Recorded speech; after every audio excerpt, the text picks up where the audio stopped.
Good morning, Jai Hind दोस्तों. Welcome to Pass Academy. I am Vijay, your History and Geography faculty. Last class we have discussed about the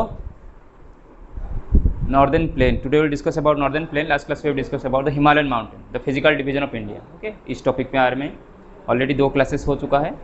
ठीक है, आज इसका 3rd classes है. तो यहाँ पे लिखा है, देख भी सकते हो, physical division of India. Okay, तो उसमें आज हम टॉपिक डिस्कशन करेंगे northern plains. Okay, northern plain के बारे में डिस्कशन करेंगे, जहाँ पे हम डिस्कशन करेंगे इंडिया का सबसे हाईएस्ट पॉपुलेशन इस एरिया में रहता है. Why the highest population living in this areas? Because this area is highly fertile region. Okay, and maximum perennial rivers are flowing through this region. That's why maximum peoples are living in this region. इस region में बहुत सारे लोग रहते हैं क्योंकि इस area में सॉयल, क्लाइमेटिक कंडीशंस और वहाँ पे रिवर्स का सोर्सेस, मतलब प्रॉपर इरिगेशन सिस्टम वहाँ पे है. इसके वजह से यहाँ पे मैक्सिमम पॉपुलेशन रहते हैं. मैक्सिमम पार्ट में यहाँ पे ज़्यादा लोग रहते हैं इंडिया का. ठीक है, so in introduction part will see. So northern plain is one of the major physical division. Why it is called the major physical division? जो मैं बात कर रहा था अभी, जो मैक्सिमम पॉपुलेशन, इंडिया का जो मैक्सिमम पॉपुलेशन है वो कहाँ पे रहते हैं? नॉर्दर्न प्लेन एरिया में रहते हैं. ठीक है, उसी एरिया में रहते हैं क्योंकि यहाँ पे वो कंडीशन ही उनको सुइटेबल होता है. जैसे highly populated due to the presence of suitable climatic conditions. यहाँ पे क्लाइमेटिक कंडीशन बहुत ही अच्छा है. ओके, यहाँ पे जो सॉयल है वो क्या है ना, फर्टाइल है due to deposition of the alluvials. बहुत सारे पेरिनियल रिवर यहाँ पे फ्लो होते हैं, उनका ट्रिब्यूटरीज भी फ्लो होते हैं. इसी कारण इस एरिया में एलुवियल सॉयल या फर्टाइल सॉयल बहुत ज़्यादा मिलता है. इसी कारण यहाँ पे कल्टिवेशन बहुत अच्छा हो सकता है. देख, तो many perennial rivers sources are there, जैसे गंगा, यमुना, ब्रह्मपुत्र, इंदस. ओके, और उनका कुछ ट्रिब्यूटरीज हैं जो कि यहाँ पे फ्लो होते हैं. ठीक है, यहाँ पे एक वर्ड मैंने लिखा हुआ है पेरिनियल रिवर. इसको पता है what do mean by perennial rivers? Perennial rivers किसे कहते हैं बताओ? जिस रिवर के अंदर वाटर ज़्यादा होता है या फिर साल भर जिसमें पानी सूखता नहीं, उनको हम ड्राई नहीं हो जाता, उनको हम पेरिनियल रिवर्स कहते हैं. ठीक है, और कुछ रिवर्स हैं जो कि सीजन टाइम में फ्लो होते हैं, जिनको हम सीजनल रिवर कहते हैं. Monsoon faded waters will be coming in this river. These are called the seasonal rivers. Okay, जो कि हमारे साउदर्न पार्ट में फ्लो होते हैं. जो पेनिनसुलर रिवर्स होते हैं वो सीजनल होते हैं. अरेज दो जो नॉर्दर्न प्लेन से या फिर हिमालय माउंटेन से रिवर ओरिजिनेट होते हैं, जिसको ग्लेशियर फेडेड वाटर उनको मिलता है, वो सारे पेरिनियल रिवर्स होते हैं.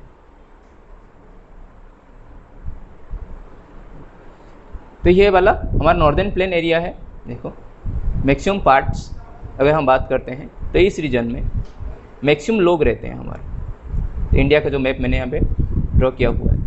ठीक है, तो ये हमारा नॉर्दर्न प्लेन एरिया है. तो नॉर्दर्न माउंटेन के बाद ये जो एरिया है, जो यहाँ पे हमारा मैक्सिमम पॉपुलेशन रहते हैं, जैसे यहाँ पे लिखा हुआ है, the area is about 7 lakh square kilometre. मतलब मैक्सिमम डिस्टेंस कवर करता है जहाँ पे फर्टाइल सॉइल है और highest population of India is living in those areas. Okay, due to deposition of the alluvials. Alluvial deposition यहाँ पे होता है. एलुवियल डिपोजिशन मतलब जो रिवर अपने अपर कोर्स से लेके आता है, मिडिल कोर्स में सबसे ज़्यादा मिट्टी वहाँ पे बिछा के चलता है दोनों साइड में. ठीक है, इसी कारण वहाँ पे सॉइल का डिपोजिशन बहुत ज़्यादा हो जाता है, और फर्टाइल सॉइल का डिपोजिशन ज़्यादा होगा तो वहाँ पे कोई भी अगर कोई चीज़ हम कल्टिवेशन करते हैं तो मैक्सिमम अमाउंट हम वहाँ पे प्रोडक्शन भी कर सकते हैं, मतलब हार्वेस्टिंग रेट वहाँ पे हाई रहता है. So this plains is all account of 2400 kilometres length and width is 240 to 320 kilometre. मतलब उसका लेंथ कितना होता है, यहाँ से अगर हम बात करते हैं तो इसका लेंथ लगभग 2400 किलोमीटर, 2400 किलोमीटर है. इसका विड्थ वेरी करता है 240 to 320 किलोमीटर. मतलब कहीं कहीं जगह पे उसका विड्थ ज़्यादा होगा, कहीं कहीं जगह पे धीरे धीरे उसका विड्थ कम होगा. यहाँ पे विड्थ बहुत ही कम है, तो मतलब कहीं कहीं जगह पे 242 लेके 320 के अंदर इसका विड्थ भी वेरी करता है. लेकिन लेंथ लगभग 2400 किलोमीटर, इतना बड़ा लेंथ एरिया है यहाँ पे. ठीक है, okay, and this plain is form by the alluvial deposition. Alluvial deposition कौन कौन रिवर करते हैं यहाँ पे? Indus, Ganga and Brahmaputra river. Okay, drainage chapter में यहाँ पे 3 रिवर सिस्टम के बारे में पढ़ोगे. Indus river system, Brahmaputra river system and Ganga river system. Maximum अगर इंडिया की बात करते हैं तो इंडिया के अंदर गंगा रिवर सिस्टम का जो सिस्टम्स है उसका ट्रिब्यूटरीज है जो मिल के बनाते हैं और वो मैक्सिमम एरिया कवर अप करते हैं. ठीक है, इंदस रिवर हमारे इंडिया से निकल के जम्मू एंड कश्मीर से होके पाकिस्तान प्लेन में मैक्सिमम जगह पे फ्लो होता है, इसलिए इंदस को पाकिस्तान का नेशनल रिवर कहते हैं. इंडिया का नेशनल रिवर जैसे गंगा है, पाकिस्तान का नेशनल रिवर इंदस है. ठीक है, the plain is account of 2400 kilometres in length and width, जिसे हम वेरी करता है, ठीक है। तो मेजर डिवीजन हियर, जैसे यहाँ पे 3 मेजर डिवीजन है नॉर्दर्न प्लेन का। नॉर्दर्न प्लेन का जो हम मेजर डिवीजन की बात करते हैं तो नॉर्दर्न प्लेन को हमने डिवाइड किया गया है 3 प्लेन में, ठीक है। फर्स्ट वन जैसे रिटर्न हियर देखो, तो ये पंजाब प्लेन है, ठीक है, जो कि वेस्टर्न पार्ट में, अगर इंडिया की बात करते हैं तो ये जो रीजन है, ठीक है, ये रीजन है, ये हमारा वेस्टर्न पार्ट में लाइज करता है, तो पंजाब प्लेन इसको हम कहते हैं। तो इसका कुछ पार्ट्स इंडिया के अंदर है और मैक्सिमम पार्ट ये कवर अप होता है कहाँ पे, पाकिस्तान रीजन में, पंजाब प्लेन, क्योंकि पंजाब का कुछ हिस्सा हमारे पास है, ज़्यादा हिस्सा कहाँ पे है, पाकिस्तान के पास है, जो डिवीजन का टाइम पे 1947 में। It is form by the river Indus river flow होता है इस रीजन में, और उसका ट्रिब्यूटरीज ही ये प्लेन बनाते हैं पंजाब प्लेन के अंदर, ठीक है। And largest part of India, जो कि मैं अभी बोल रहा था, पाकिस्तान में लाइज करता है। सेकंड में यहाँ पे मैंने लिखा हुआ है देखो, गंगा प्लेन, ओके, जो कि सेंट्रल पार्ट ऑफ इंडिया है। यहाँ पे मैंने मार्कआउट किया है देखो, गंगा प्लेन 2 नंबर जो मार्कआउट किया हुआ है मैप में, ये हमारा सेंट्रल पार्ट है, जो कि गंगा प्लेन बनता है, गंगा रिवर और उसका ट्रिब्यूटरी ही बनाते हैं, जिसको हम सेंट्रल पार्ट कहते हैं। सेंट्रल इंडिया में ये होता है, ठीक है।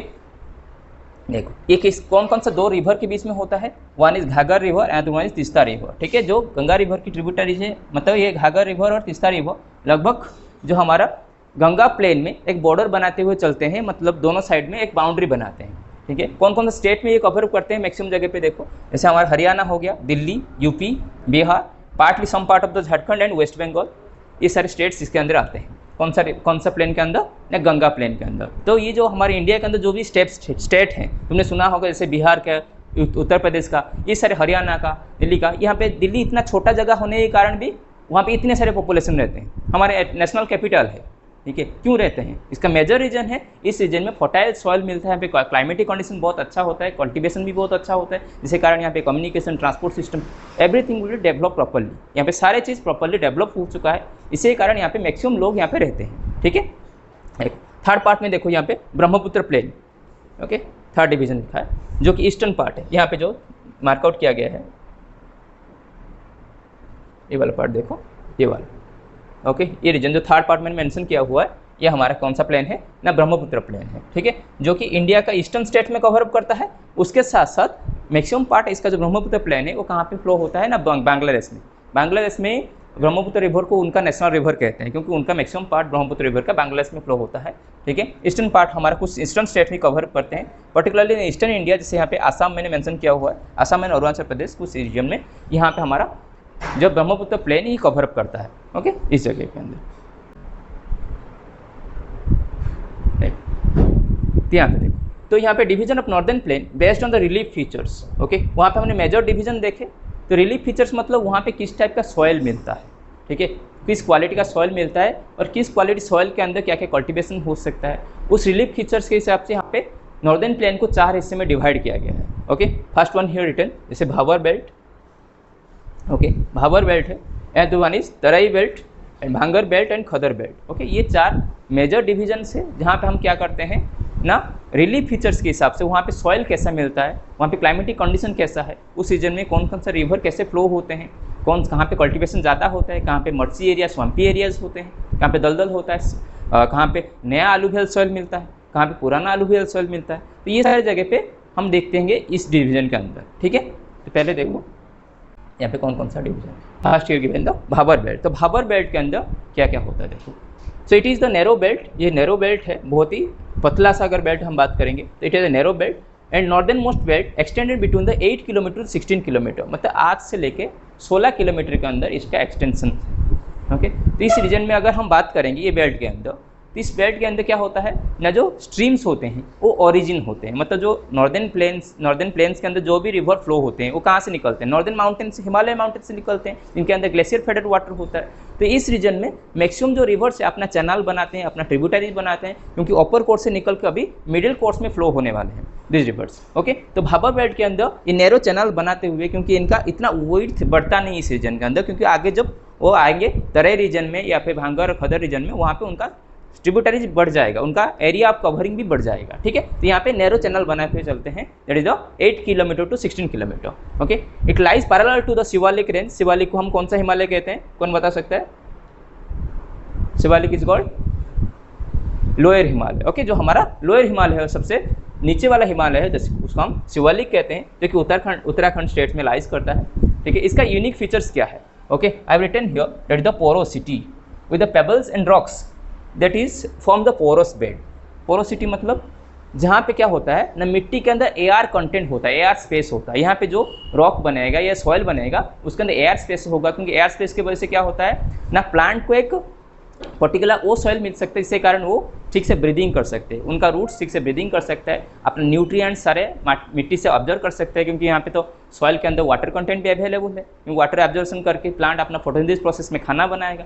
तो वो सारे प्रोसेस के लिए उसको क्या चाहिए था, मिट्टी के अंदर थोड़ा एयर स्पेस चाहिए। तो पोरोसिटी या फिर पोरस होता है, जिसके कारण यहाँ पे पोरस बेड बनता है, हल्का मिट्टी होता है, इसलिए यहाँ पे मिट्टी की धो के भी आगे भी चला जाता है किसकी जगह पे। ठीक है, so all the streams are disappear in this region. इस रीजन में क्या होते हैं, कुछ स्ट्रीम्स क्या होते हैं ना, आगे आते हैं इस रीजन में, डिसअपियर होकर आगे फिर ओरिजिनेट होंगे, री एमर्ज होंगे।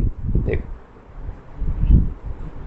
उसके बाद यह है, देखो तराई बेल्ट। ओके, तराई बेल्ट कहाँ पे आता है ना, भाबर बेल्ट के नीचे। ओके, भाबर बेल्ट के बाद जो हमारा बेल्ट आता है उसको हम तराई बेल्ट बोलते हैं। देखो Yamuna river flow through this region. इस रीजन में कौन सा रिवर फ्लो होता है, यमुना रिवर। यमुना रिवर को तुम जानते होगे, गंगा का लार्जेस्ट ट्रिब्यूटरीज है रिवर यमुना। ठीक है, इंडिया के अंदर फ्लो होता है गंगा का, हमारा रिवर गंगा का सबसे बड़ा ट्रिब्यूटरीज है यमुना।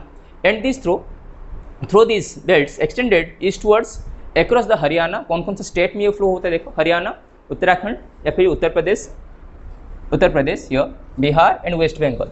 उड़ीसा का कुछ एरिया कवर करता है, लेकिन उड़ीसा का उतना एरिया नहीं आता नॉर्दर्न प्लेन के अंदर। वेस्ट बंगाल का कुछ पार्ट्स आते हैं, इसलिए तुमने देखा होगा वेस्ट बंगाल से हमारा जो आलू आता है, ओके, पोटैटोज आते हैं, वो थोड़ा क्या होते हैं, दिखते हैं हमारा थोड़ा रेडिश कलर का या फिर ब्राउन कलर का दिखते हैं। और वहाँ पे जो मिट्टी लगा होता है ना, वो इसी मिट्टी से बना हुआ है। जो तराई और भाबर बेल्ट में जो मिट्टी होता है, पोरस वाला सॉइल्स होता है, पोरोसिटी वाला सॉइल, तो यहाँ उसके ऊपर लगता है, इसीलिए इस रीजन में जो मिट्टी होता है बहुत ही उपजाऊ होता है, फर्टाइल सॉइल होता है, वहाँ पे कल्टिवेशन बहुत अच्छा होता है।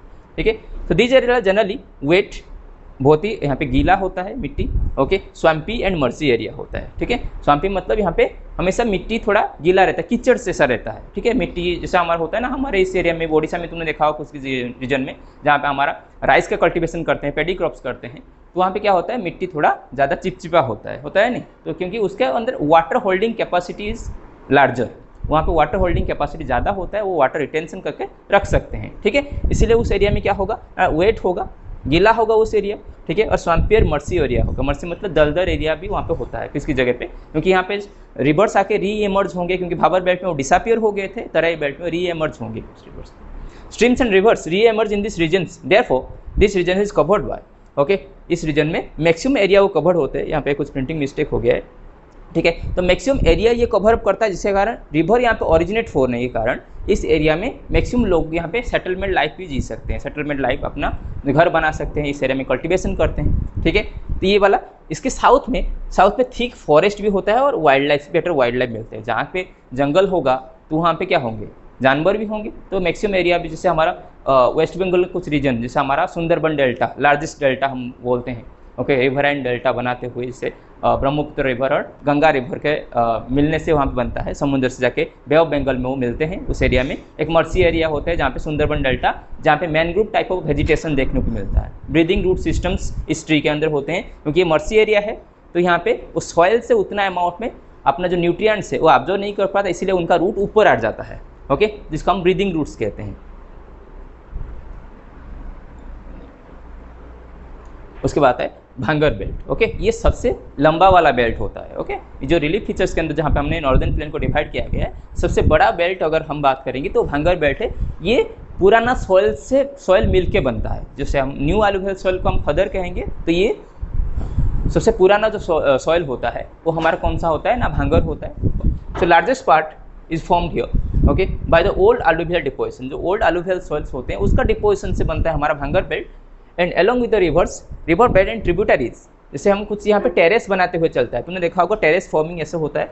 ओके, ऐसे माउंटेन को कट करके ऐसे हम बनाते हैं।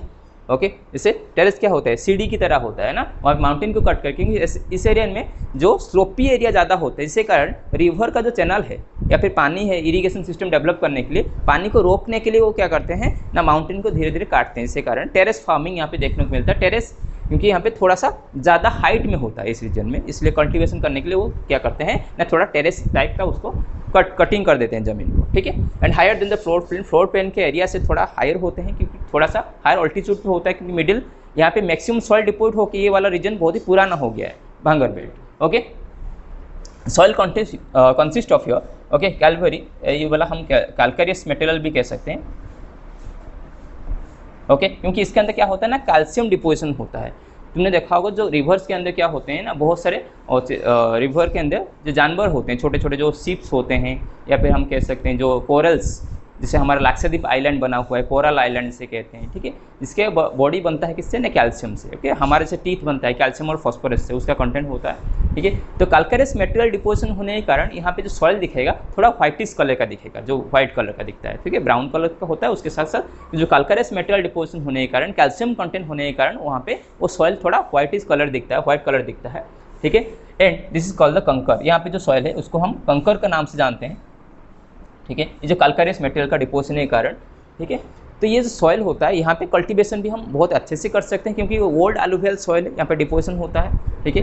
उसके बाद जो हम डिस्कशन करें किसके बारे में, जो खदर, जो कि ओल्ड एलुवियल सॉइल से अभी रिसेंटली जो बनता हुआ चलता है, क्योंकि जब रिवर फ्लो होके जाता है, ठीक है, तो कुछ न्यू सॉइल भी क्रिएट करते हैं, न्यू पाथ भी क्रिएट करते हैं। हमेशा रिवर एक ही साइड में जाता नहीं, तुमने देखा होगा कोई वाटर बॉडीज होते हैं, तो वाटर बॉडीज सराउंडिंग के चारों तरफ कुछ तुमने देखा होगा कुछ रीजन में वो धीरे धीरे साइड वाला मिट्टी वहाँ पे खराब हो जाता है, धीरे धीरे पूरी रिवर का जो सोर्सेस वो बढ़ जाता है, उसका एरिया बढ़ जाता है, रिवर अपना पाथ डेविएट करके चलता है, ठीक है, ऐसे होता है। लास्ट में आता है हमारा खदर बेल्ट, ओके। यहाँ पे ये क्या होता है ना, यंगेस्ट डिपोजिशन होता है सॉइल के अंदर, ओके, यंग डिपोजिट होता है। And generally newly form soils are here, okay. यहाँ पे जो सॉइल बनता है ये न्यूली बनता है, जो हमारा भांगर बेल्ट के बाद, सॉरी हाँ, भांगर बेल्ट के बाद जो खदर बेल्ट बनता है ये सबसे न्यूली फॉर्म सॉइल के अंदर होता है। इसी कारण यहाँ पे जो सॉइल होते हैं वहाँ पे मिट्टी थोड़ा सा क्या होता है ना, जैसे स्लाइड करने वाला, यहाँ पे तो मिट्टी स्लाइड हो जाता है, क्योंकि यहाँ पे मिट्टी हल्का होता है ना, न्यूली बना हुआ है, तो इसके अंदर पोरोसिटी भी होगा, और इस एरिया में कल्टीवेशन करने का बहुत अच्छा भी मौका होता है। उसके साथ साथ इस एरिया में थोड़ा सा कई जगह पे क्या होता है, लैंड स्लाइड हो जाता है। तुमने देखा होगा हमारे जो उत्तराखंड में या फिर जो देहरादून एरिया में कभी जो बाढ़ आता है, एक जगह पे क्या होता है ना, मिट्टी पूरा इतने सारे मिट्टी एट ए टाइम धो के चला जाता है उस एरिया में, क्योंकि वहाँ पे नया बना है सॉइल, तो सॉइल को अपना बेड बनाने हुए एक मौका मिला नहीं है वहाँ पे। जब वो पुराना हो जाएगा धीरे धीरे उसके ऊपर सेडिमेंट जम जाएंगे, तो उतना जल्दी से वो अपनी जगह से स्लाइड नहीं हो जाएगा, ठीक है। तो ये जगह पे क्या होता है ना, एट ए टाइम बहुत सारे मिट्टी स्लाइड हो जाते हैं, क्योंकि ये यंग डिपोजिशन बनता है, ठीक है। Every year soil is renewed, यहाँ पे सॉइल रिन्यू होता है, फिर से नया बनता है, ओके। वेरी फर्टाइल रीजन्स होते हैं and therefore suitable for the cultivation. So maximum cultivation इस रीजन में किया जाता है। मैक्सिमम पॉपुलेशन तो हम नॉर्दर्न प्लेन में रहते हैं सबसे, क्योंकि इस एरिया में जो मिट्टी मिलता है और क्लाइमेटिक कंडीशन होता है, टेम्परेचर होता है, रेनफॉल, उसके साथ साथ यहाँ पे मैक्सिमम जो हमारा पेरिनियल रिवर उनका रिवर सोर्सेस है, उनका जो ट्रिब्यूटरीज है वो इस एरिया में मैक्सिमम जगह पे फ्लो होते हैं, जिसके कारण ये मिट्टी डिपोजिट करते हैं, एलुवियल सॉइल का डिपोजिशन होता है, जिसके कारण यहाँ पे कल्टीवेशन या फिर कल्टीवेशन का रिलेटेड जो भी एक्टिविटीज़ है, जैसे इंडस्ट्रियल सेटअप हो, ओके, और उसके मैन्युफैक्चरिंग हो, उनका रॉ मटेरियल प्रोवाइड करना हो, तो इस एरिया में मैक्सिमम डेवलपमेंट होता है। जैसे तुमने सुना होगा हमारे दिल्ली, हरियाणा, मुंबई, ओके, तो इस एरिया में कोलकाता, जो बड़े बड़े शहर हैं, लखनऊ, तो बड़े बड़े शहर हैं तो इस रिवर के किनारे या फिर नॉर्दर्न प्लेन एरिया में ही सेटअप होते हैं, क्योंकि इस एरिया में जो पॉपुलेशन रहते हैं उनको सारे सुविधा मिल जाएंगे, ठीक है, सब चीज़ का अवेलेबिलिटी होगा, उनके पास सारे सुविधा मिलेगा, तभी तो कोई पॉपुलेशन रहेगा। क्योंकि ह्यूमन बींग्स को चाहते हैं ना एक सेटलमेंट लाइफ, एक वेल डेवलप्ड लाइफ चाहते हैं, नहीं सबको अच्छा लगता है, ठीक है। यह हमारा लास्ट स्लाइड्स था यहाँ पे, ओके। तो मैक्सिमम जो नॉर्दर्न प्लेन की अगर हम बात करते हैं तो नॉर्दर्न प्लेन में हमारे इतने सारे लोग रहने का मकसद क्या है, मैक्सिमम जो क्वेश्चन यहाँ पे आता है, why northern plain is highly populated, northern plain क्यों इतना पॉपुलेटेड है, क्योंकि यहाँ पे जो क्लाइमेटिक कंडीशन है वो उनको एलिजिबल बनाता है यहाँ पे मैक्सिमम पॉपुलेशन रहने के लिए, क्योंकि वहाँ पे जो रिवर सोर्सेस हैं या फिर इरिगेशन सिस्टम वेल डेवलप हो चुका है, यहाँ पे जो क्लाइमेटिक कंडीशन बहुत ही अच्छा होता है, ना ही ज़्यादा गर्म ना ही ज़्यादा ठंडा, ठीक है। तो ये जो कंडीशन है उनको ये एहसास दिलाता है कि इस एरिया में मैक्सिमम पॉपुलेशन ग्रो किया जा सकता है, मैक्सिमम पॉपुलेशन रह सकते हैं, इसलिए इस एरिया में बहुत ही हर स्क्वायर किलोमीटर लगभग थाउजेंड्स पीपल्स रहते हैं। एक स्क्वायर किलोमीटर की हम बात करते हैं तो मैक्सिमम पॉपुलेशन रहते हैं, जैसे बिहार, उत्तराखंड, उत्तर प्रदेश, ओके, तो वेस्ट बंगाल, तो यहाँ पे देखोगे मतलब लोग हमेशा रस में रहते हैं पूरा। यहाँ पे पैसा भी ज़्यादा होता है, मैक्सिमम अमाउंट में पैसा भी कमाते हैं, इंडस्ट्रियलाइजेशन सेटअप भी हो सकता है, यहाँ पे कल्टीवेशन भी बहुत अच्छा होता है। कल्टीवेशन होने के कारण यहाँ पे रॉ मटेरियल भी मिल पाता है, किसको, फैक्ट्री को मिल पाता है, क्योंकि बहुत सारे फैक्ट्री किसके ऊपर डिपेंड करते हैं, रॉ मटेरियल जो कहाँ से मिलता है, एग्रीकल्चरल सेक्टर से। एग्रीकल्चर सेक्टर से अगर रॉ मटेरियल मिलेगा नहीं तो वहाँ पे कोई भी इंडस्ट्री डेवलप नहीं कर सकता। मान लो कोई कॉटन इंडस्ट्री है, टी इंडस्ट्री है, ठीक है, तो उनको एक चाहिए नहीं, रॉ मटेरियल चाहिए, कॉटन चाहिए, कहीं पे फ्रूट्स चाहिए। मान लो कोई टमाटो केचप इंडस्ट्री है, तो टमाटो का कल्टीवेशन होगा तो वहाँ पे टमाटो केचप की इंडस्ट्री सेटअप होगा। मान लो कोई लेज का या फिर कोई चिप्स या कुरकुरे उनका फैक्ट्री है, कैसा सेटअप होगा, क्योंकि वहाँ उनको पोटैटो चाहिए, तो पोटैटो अगर नियर बाय एरिया से ही प्रोडक्शन हो रहा होगा, वहाँ से उनको कम ट्रांसपोर्टेशन लगेगा, वहाँ पे खर्चा कम आएगा, उस एरिया में डेवलप करने में उनको आसान होता है। ठीक है, मैक्सिमम उस जगह पे कोई इंडस्ट्रियल सेटअप होता है या उस जगह पे मैक्सिमम पॉपुलेशन रहते हैं जहाँ पे उनको सारे बेनिफिट एट ए टाइम मिल सके। ठीक है, थैंक यू, जय हिंद। आई होप तुम सबको समझ में आया। Thank you.